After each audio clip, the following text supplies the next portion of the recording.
Di episode sebelumnya, ketika Dongman bertelepon dengan Chul Jin, saat Chul Jin memberitahu Dongman bahwa orang-orang yang menjalankan situs ilegal itu berasal dari universitas kepolisian, tiba-tiba seseorang memukul Chul Jin. Orang itu lalu mengambil ponsel Chul Jin dan pergi meninggalkan Chul Jin yang terkapar di lantai. Shin lalu memperlihatkan Dongman yang melihat kondisi Chul Jin di rumah sakit dengan luka yang sangat parah. Dongman terlihat sangat marah karena dulu ia juga pernah kehilangan rekannya yang bernama Enju gara-gara para penjahat itu.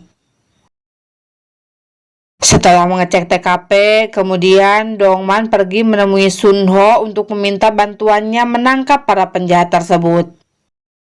Akhirnya Dongman pun mengungkap identitasnya. Ia memberitahu Sunho bahwa dirinya adalah teman online-nya. Mendengar itu, tentu saja Sunho pun sangat ngejenghok. Sunho lalu menolak membantu Dongman karena dirinya sudah berjanji kepada Dongman tidak akan melakukan hal itu lagi. Esok harinya, Sunho menjadi tidak fokus karena kejadian itu. Di kelasnya pun ia terus saja memikirkan Dongman. Kang Hee mengira Sunho bersikap begitu gara-gara kemarin Yukpil memojokkannya. Dan ketika Sunho mendengar Dongman tak bisa masuk, ia terlihat mengkhawatirkannya.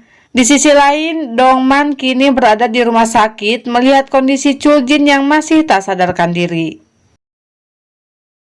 Ketika Dongman sedang berbincang dengan kaptennya, ia bercerita tentang apa yang dikatakan Chul Jin ketika ia bertelepon dengannya. Terlihat seseorang mengawasi dan mendengar pembicaraan mereka, namun Dongman dan kaptennya tidak menyadarinya. Kembali lagi ke Universitas Kepolisian, di mana hari itu para mahasiswa harus memilih ekstra yang akan mereka ikuti. Sunho dipaksa untuk masuk ke klub judo, akan tetapi ia mengatakan kalau dirinya akan memikirkannya terlebih dahulu. Sedangkan Kang Hee dan Min Kyu menyerahkan formulirnya ke Dewan Mahasiswa. Kemudian mereka pun mengikuti pembelajaran dengan profesornya, di mana saat itu mereka diajarkan cara menembak oleh seniornya. Bumtae dan Jungwook yang terpesona oleh kecantikan si senior terlihat hokcai dan merasakan getaran cinta di dadanya. Ketika pelajaran selesai, bukan hanya mereka, Sunho pun terlihat bucin hanya karena tangannya bersentuhan dengan Kang Hee. Dan saat itu terjadi, Min Kyu terlihat sangat kesal. Adegan berlanjut ke Sunho yang sedang makan bersama Bumtae dan Jungwook. Terlihat Bumtae dan Jungwook saling adu kehebatan karena mereka menyukai gadis yang sama. Saat itu, Min Kyu mengajak Sunho untuk berbicara empat mata dengannya. Rupanya Min Kyu menanyakan tentang perasaan Sunho terhadap Kang Hee. Ternyata Min Kyu sudah sejak lama menyukai Kang Hee, dimulai ketika ia melihat Kang Hee di persidangan emaknya sebagai saksi. Di sana, Min Kyu terpesona saat melihat keberanian Kang Hee memberikan pernyataan bahwa emaknya bersalah karena menipu dan membuka kasino ilegal di gudang rumahnya. Karena kini Min Kyu tahu kalau Sunho menyukai Kang Hee, ia pun berkata bahwa kini mereka tidak akan bisa berteman. Suatu hari, seseorang menyebarkan desas-desus bahwa emaknya Kang Hee adalah seorang narapidana karena menipu dan membuka kasino ilegal di rumahnya. Di sisi lain, Dongman dituntut untuk mengambil keputusan apakah ia akan menjadi profesor di universitas atau kembali menjadi detektif di kepolisian. Kembali lagi ke Universitas Kepolisian, di mana saat itu Kang Hee mendapati bukunya dicoret-coret oleh seseorang. Ia yang marah kemudian melemparkan buku tersebut dan tanpa sengaja mengenai Sunho sehingga dirinya langsung bersembunyi. Sunho yang melihat buku itu mengambil dan mencoba menghapus tulisannya, akan tetapi tidak berhasil. Lalu ia pergi ke Toserba untuk membeli stiker dan tidak sengaja bertemu dengan Dongman. Di sana, Dongman mengajaknya untuk berbincang. Ia berkata agar Sunho melupakan permintaannya saat itu. Beberapa hari kemudian, seseorang menyebarkan video Kang Hee di situs kampus ketika dahulu ia dikunjungi oleh emaknya. Video itu pun ditonton oleh semua mahasiswa di sana, termasuk oleh para profesor pengajar. Sunho yang melihat video itu terlihat sangat mengkhawatirkannya. Sementara itu, Kang Hee terlihat sangat sedih dan berusaha tegar dengan kejadian tersebut. Saat itu, temannya menghampiri Kang Hee dan berusaha menenangkannya. Di sisi lain, karena kasihan kepada Kang Hee, Sunho akhirnya kembali melakukan peretasan dan menghapus unggahan video tersebut. Kang Hee yang melihat bukunya dikembalikan dengan banyak stiker tertempel di sana langsung mengetahui kalau itu adalah perbuatan Sunho, sehingga ia pun terlihat sangat senang. Kemudian mereka pun berbincang bersama, di mana saat itu Kang Hee menceritakan tentang emaknya sembari menahan kesedihannya.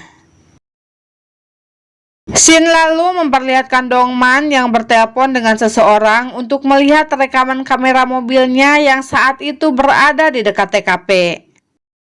Ketika Sunho ingin berbicara dengannya, karena Dongman terlihat buru-buru, akhirnya Sunho pun ikut masuk ke mobil Dongman untuk berbicara dengannya. Lalu, karena Sunho kekeh tak mau keluar, Dongman pun membawa Sunho pergi menemui pria yang tadi diteleponnya. Sesampainya di sana, kemudian Sunho pun memperhatikan Dongman ketika Dongman sedang memeriksa rekaman tersebut. Dongman mencatat waktu ketika Chuljin terekam kamera dan kembali mengecek waktu saat sebuah mobil melintas di sana. Setelah memeriksa jenis mobil dan plat nomornya, mereka lalu pergi ke kantor polisi provinsi untuk bertemu dengan seseorang. Di sana, Dongman sengaja memancing atasannya dengan menyebutkan bahwa polisi sudah menemukan pelaku yang mencelakai Chuljin dan sedang menginterogasinya. Dongman sengaja mengatakan hal itu untuk melihat reaksinya, dan benar saja atasannya ini terlihat sangat kaget ketika mendengar perkataan Dongman. Namun saat itu Dongman langsung berpura-pura bahwa ia salah menyebutkan informasi sehingga atasannya pun terlihat sangat lega. Sunho yang melihat tindakan Dongman itu langsung mengerti kenapa Dongman melakukan hal tersebut, sehingga ia pun tidak jadi bertanya kepadanya karena sudah menemukan jawaban ketika melihat semua hal yang dilakukan oleh Dongman. Suatu hari, Sunho mengajak teman-temannya untuk masuk ke klub judo. Ia juga berusaha menemukan orang yang memposting video Kang Hee melalui beberapa foto seperti yang dilakukan oleh Dongman. Setelah mengetahui yang mempostingnya adalah Sungso, Sunho memancingnya dengan mengatakan kalau para profesor telah menangkap orang yang memposting video untuk melihat reaksinya. Dan benar saja, Sunho pun langsung mengetahuinya ketika melihat reaksi Sungso. Di sisi lain, Kang Hee menarik kembali formulir pendaftarannya di Dewan Mahasiswa dan berencana masuk ke klub lain. Cerita berlanjut ke Sunho yang berada di kelas Yukpil dan ingin menjawab pertanyaan yang dahulu sengaja Yukpil tanyakan untuk memojokkannya. Ketika Sunho menjawab semua pertanyaannya dahulu, Yukpil terlihat memujinya sehingga membuat teman-temannya bertepuk tangan karena Sunho berhasil menjawab pertanyaan tersulit dari Yukpil. Lanjut ke Chuljin yang kini sudah sadar kembali. Namun ketika Dongman menanyakan tentang informasi yang diberikan Chuljin waktu itu, Chuljin tidak mengingatnya karena ternyata ia mengalami amnesia. Dan hal itu tentu saja membuat Dongman sangat frustasi. Saat Dongman kembali ke universitas, ia melihat mobil yang berplat sama dengan yang ada dalam video dan langsung mengejarnya. Sunho yang melihat Dongman ikut-ikutan berlari dan ternyata mobil tersebut adalah milik Yukpil.